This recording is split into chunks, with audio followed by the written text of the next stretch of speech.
मंगल में साधु समाज एवं मानव जीवन का सबसे उत्तम कर्म करने हेतु पधारेंगे सत्संग प्रेमी सज्जनों, माताओं तथा भक्ति बहनों, सबों के अंदर बैठे परम पिता परमात्मा को सज्जनों, धर्म प्रेमी महान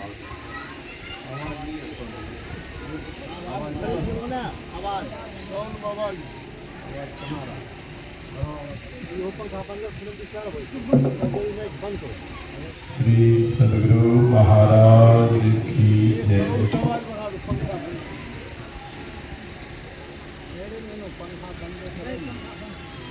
सज्जनों, त्रैप्रखंडीय मासिक अधिवेशन में हम लोग यत्र तत्र से एकत्र हुए हैं।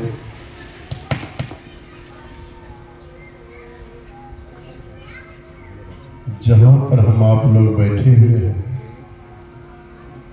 उसको सत्संग कहते हैं और इसी को दूसरे शब्दों में राम कथा भी कहते हैं और इसको श्रीमद् भागवत कथा भी कहते हैं और इसी को हम लोग शिव पुराण की कथा भी कहते हैं। राम कथा, शिव कथा, कृष्ण कथा, इसी का नाम सत्संग भी है। सज्जनों, रामचरितमानस में आया है, देह धरे कर यही फल भाई, भजिए राम सब काम बिहाई। यह जो शरीर हम लोगों को मिला है, इस शरीर को भगवान श्री राम ने बरभागी कहा है। यह शरीर बरभागी, देवी देवताओं को भी मानव शरीर दुर्लभ है। देवी देवताओं को भी यह शरीर नहीं मिलता है। देवी देवता लोग भी शरीर के लिए ललायित हैं। भगवान श्री राम ने उपदेश दिया था प्रजाजनों, गुरुजनों, ब्राह्मणों को, और यह भी कहा कि मनुष्य का शरीर बरभागी ऐसे ही नहीं मिलता है। जब यह जीव 84 लाख योनियों में भटकता रहता है, काल, कर्म, गुण, स्वभाव के घेरे में आकर के जब 84 लाख योनियों में भटकता रहता है, तो परमात्मा दया करके जीव को मनुष्य का शरीर देता है। तो यह मनुष्य का शरीर किस लिए देता है? यह मनुष्य का शरीर देता है राम का भजन करने के लिए। भजिए राम सब काम विहाई। विहाई का अर्थ होता है छोड़कर, संपूर्ण कामनाओं का परित्याग करके राम का भजन करना चाहिए। राम का भजन करने के लिए ही परमात्मा ने यह मनुष्य का शरीर दिया है। अगर इस शरीर को प्राप्त करके राम का भजन नहीं करेंगे तो बाबा कबीर कहते हैं फिर 84 जाए, पुनः 84 लाख योनियों में भटकना पड़ेगा। तो सज्जनों, हम लोग राम का भजन कैसे करें? किस प्रकार राम का भजन करना चाहिए? सब लोग राम का भजन करते हैं, सब लोग राम राम का जाप करते रहते, कहते यह भी तो राम का भजन है। दिन रात में राम का नाम लेता हूँ, कृष्ण भगवान का नाम लेता हूँ, दुर्गा मैया का नाम लेता हूँ, तो यही तो भजन है। यही भजन करने के लिए परमात्मा ने यह मनुष्य का शरीर दिया है। भजन तो हम लोग करते हैं, लेकिन भजन करने की कला नहीं जानते। भजन करने की कला जब तक नहीं सीखेंगे भजन नहीं होगा। एक महात्मा जी रास्ते से जा रहे थे और यह कहते हुए जा रहे थे, राम राम कहे तो भवसागर तरे, राम राम कहे तो भवसागर तरे। राम राम कहने से जीव भवसागर तर जाता है। तो संजोग से गृहस्थ के दरवाजे पर पिंजरा में सुग्गा बंद था। सुग्गा कहता है, हे महात्मा जी, आपको किसी ने बहका दिया है, कोई बहका दिया है। आप जो कहते हैं कि राम राम कहे तो भवसागर तरे,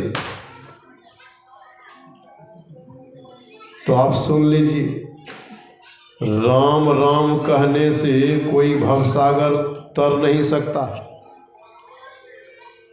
आपको ऐसा कहना चाहिए कि राम राम कहे तो लौह पिंजर पड़े।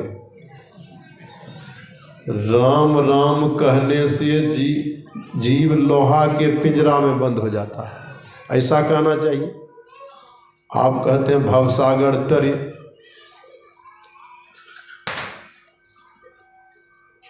तो महात्मा जी ने कहा, अरे सुग्गा तुम क्या बोलते हो? कहा मैं बोलता नहीं हूँ, इसका तो प्रमाण है, प्रमाण के साथ मैं बोल रहा हूँ। मैं सुनी सुनाई बात नहीं बोल रहा हूँ, प्रमाणिक बात मैं बोल रहा हूँ। मैं राम राम का जाप किया तो राम राम जपने से ही लोहा के पिंजरा में बंद हो गया। क्योंकि जो सुग्गा राम का नाम नहीं लेता है वह स्वतंत्र आकाश में घूमता है। अब मैं राम का नाम लिया, लोहा के पिंजरा में बंद हो गया, तो फायदा हुआ? लोहा के पिंजरा में मैं बंद हो गया हूँ, बेकार राम का नाम लिया। इससे अच्छा तो राम का नाम नहीं लेता तो स्वतंत्र आकाश में घूमता। महात्मा जी ने कहा, रे सुग्गा कहते तो तुम ठीक हो, लेकिन सुनो, तुम राम का नाम तो लेते हो, लेकिन राम नाम लेने की कला नहीं जानते हो तुम। अगर तुम राम नाम लेने की कला जान जाओगे, राम भजन करने की तुम कला जब सीख जाओगे, तो लोहा के पिंजरा में तुम बंद नहीं रहोगे। लोहा के पिंजरा से तुम मुक्त हो जाओगे और स्वतंत्र आकाश में भ्रमण करोगे, और कभी कोई तुम्हें लोहा के पिंजरा में बंद नहीं कर सकता। तो सुग्गा ने कहा, वह कैसे? तो कहा, देखो मैं एक कला बतलाता हूँ, मैं एक कला बतलाता हूँ। वह कला क्या है? जो संत मत के अनुयायी है उसको यह जानकारी है, उसको यह कला आती है, किस प्रकार राम का भजन करना चाहिए, किस प्रकार राम का लेना चाहिए। सिर्फ संत मत के अनुयायी को यह ज्ञान है और किसी को नहीं। 300 संप्रदाय है भारत में, किसी में भी यह ज्ञान नहीं है कि राम का भजन हम कैसे करें, उस राम का दर्शन हम कैसे करें। तो वह कला क्या है? राम का भी नाम लीजिए, राम राम का भी जाप कीजिए, वाचिक जाप है।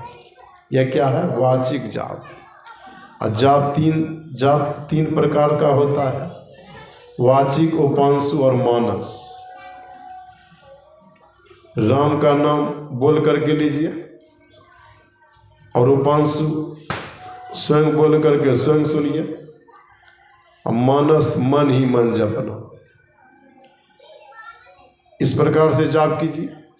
अब फिर क्या कीजिए? नाम संबंधित रूप का ध्यान कीजिए, नाम संबंधित रूप का ध्यान कीजिए। जब दृष्टि रूप में सिमट जाएगी, फिर आगे की क्रिया बिंदु ध्यान कीजिए। अब बिंदु ध्यान करने से जब दृष्टि सिमट जाएगी, जब दृष्टि सिमट जाएगी तब क्या होगा?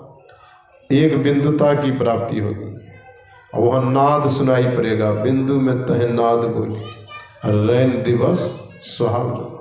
इस शरीर की सुधि नहीं रहेगी, इसका ख्याल नहीं रहेगा, इस शरीर मुर्दे के समान हो जाएगा, ऊपर चढ़ाई हो जाएगी तो शरीर मृतवत हो जाएगा, ऊपर चढ़ाई होगी, इस शरीर का ख्याल नहीं रहेगा। तो यह कला बतला दिया महात्मा जी ने सुगा को, और सुगा इस तरह